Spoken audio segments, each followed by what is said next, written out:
ہندوستان زندہ باد، زندہ باد ہندوستان زندہ باد۔ معزز ناظرین کرام، آج ہم یہاں اس پاک سرزمین پر کھڑے ہیں جسے ہمارے آباء و اجداد نے اپنے خون سے سینچا اور آزاد کرایا۔ یہ زمین جہاں ہر گھاس کا تنکا، ہر درخت کا پتا اور ہر پتھر ہماری تاریخ کے انمٹ نشانات لیے ہوئے ہے، ہمارے عظیم رہنماؤں کی قربانیوں کی گواہی دیتا ہے۔ آج کا دن ہمارے لیے فخر، شکر گزاری اور عہد کا دن ہے۔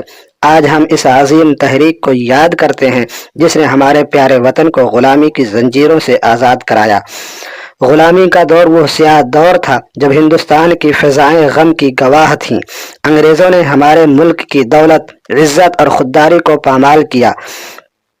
ہماری ثقافت کو مسخ کرنے کی کوشش کی گئی، ہمارے زبان کو دبایا گیا اور ہمارے لوگوں کو ان کے حقوق سے محروم رکھا گیا۔ ہمارے بزرگوں نے اس وقت کا سامنا کیا جب ان کی آزادی چھین لی گئی تھی، جب ان کے گھروں میں خوف کا سایہ ہر وقت منڈلاتا تھا۔ یہ وہ وقت تھا جب ہمارے لوگوں کو ان کے ہی وطن میں اجنبیوں کی طرح دیکھا جاتا تھا۔ لیکن ہندوستان کبھی بھی غلامی کی زندگی کو قبول کرنے کے لیے تیار نہیں تھا۔ ہمارے بہادر رہنماؤں نے، ہمارے بہادر بزرگوں نے اس ظلم کے خلاف آواز بلند کی اور انہوں نے انگریزوں کے سامنے سر جھکانے سے انکار کر دیا۔ وہ جانتے تھے کہ آزادی کی کوئی قیمت نہیں ہوتی اور وہ ہر اس قیمت کو چکانے کے لیے تیار تھے جو آزادی ان سے مانگ رہی تھی۔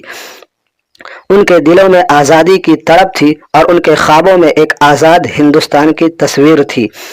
ہمارے بہادر رہنما بھگت سنگھ، جنہوں نے اپنی جان کا نذرانہ دے کر، اپنی جان کی بازی لگا کر یہ ثابت کیا کہ موت کا خوف انہیں آزادی کی راہ سے ہٹا نہیں سکتا۔ چندر شیکھر آزاد، جنہوں نے اپنی آخری گولی خود پر چلائی تاکہ دشمن کے ہاتھوں سے بچ سکیں، ان کی قربانی ہماری آزادی کی تاریخ میں سنہرے حروف سے لکھی گئی۔ سبھاش چندر بوس، جنہوں نے نعرہ لگایا تم مجھے خون دو میں تمہیں آزادی دوں گا، ان کے عزم و استقلال نے ہمیں سکھایا کہ آزادی کے لیے ہر قربانی چھوٹی ہے۔ رانی لکشمی بائی، جنہوں نے اپنی تلوار سے انگریزوں کے خلاف بغاوت کا جھنڈا بلند کیا، ان کی بہادری ہمارے لیے مشعل راہ ہے۔ مہاتما گاندھی، جنہوں نے عدم تشدد کے اصولوں پر مبنی جد و جہد کی قیادت کی، ان کی قیادت نے ہمیں یہ سکھایا کہ حق و انصاف کے لیے لڑنا ہر انسان کا فرض ہے اور اس راہ میں کسی بھی قیمت پر پیچھے نہیں ہٹنا چاہیے۔ ہندوستان کی آزاد کی تحریک میں جہاں ہندو، سکھ اور عیسائی رہنماؤں نے قربانیاں دی، وہی ہمارے مسلمان رہنماؤں کا کردار بھی بے مثال ہے۔ مولانا ابوالکلام آزاد، جنہوں نے اپنی علم و حکمت سے قوم کو متحد رکھا، آزادی کی جد و جہد میں ہمیشہ سب سے آگے رہے۔ ان کا مقصد ایک ایسا ہندوستان تھا جہاں ہر مذہب، ہر فرقہ امن و سکون سے رہ سکے۔ ان کا ایمان تھا کہ آزادی ہر انسان کا پیدائشی حق ہے اور اس حق کے لیے لڑنا ایک مقدس فریضہ ہے۔ اشفاق اللہ خان، جنہوں نے کاکوری سازش میں حصہ لیا اور انگریزوں کے خلاف بغاوت کا جھنڈا بلند کیا، ان کی قربانی نے ثابت کیا کہ ہمارے وطن کے لیے کوئی مذہب یا فرقہ اہم نہیں، بلکہ سب نے مل کر آزادی کے لیے اپنی جان دی۔ مولانا محمد علی جوہر اور مولانا شوکت علی، جنہوں نے تحریک خلافت کی قیادت کی، ان کی تقاریر اور تحریریں آج بھی ہمارے لیے مشعل راہ ہے۔ یہ وہ عظیم رہنما تھے جنہوں نے اپنی زندگیوں کو قوم کی خدمت میں وقف کیا اور ان کی قربانیوں نے ہمارے ملک کو آزادی دلانے میں اہم کردار ادا کیا۔ پھر وہ مبارک دن آیا 15 اگست 1947، جب ہندوستان کی سرزمین پر پہلی بار آزادی کا سورج طلوع ہوا۔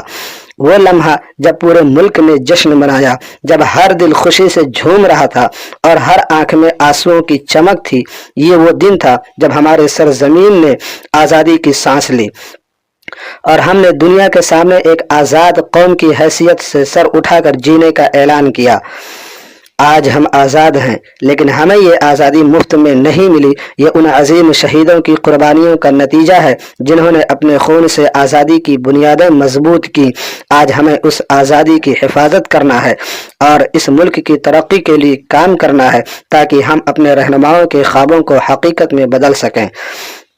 آج ہمیں یہ عہد کرنا ہے کہ ہم اس آزادی کی روشنی کو کبھی مدھم نہیں ہونے دیں گے. ہم اس وطن کی حفاظت کریں گے, ہم اس کے لیے جان دیں گے, ہم اس کے لیے جئیں گے, اور اگر ضرورت پڑی تو اس کے لیے جان بھی دے دیں گے. ہم اس زمین کو ترقی کی بلندیوں تک لے جائیں گے تاکہ ہمارے بعد آنے والی نسلیں اس آزادی کا مزہ لے سکیں جس کے لیے ہمارے بزرگوں نے اپنی جانوں کی قربانی دی.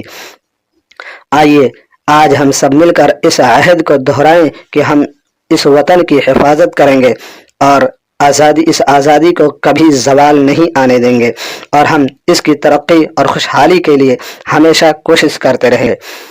ہندوستان زندہ باد, زندہ باد ہندوستان, زندہ باد.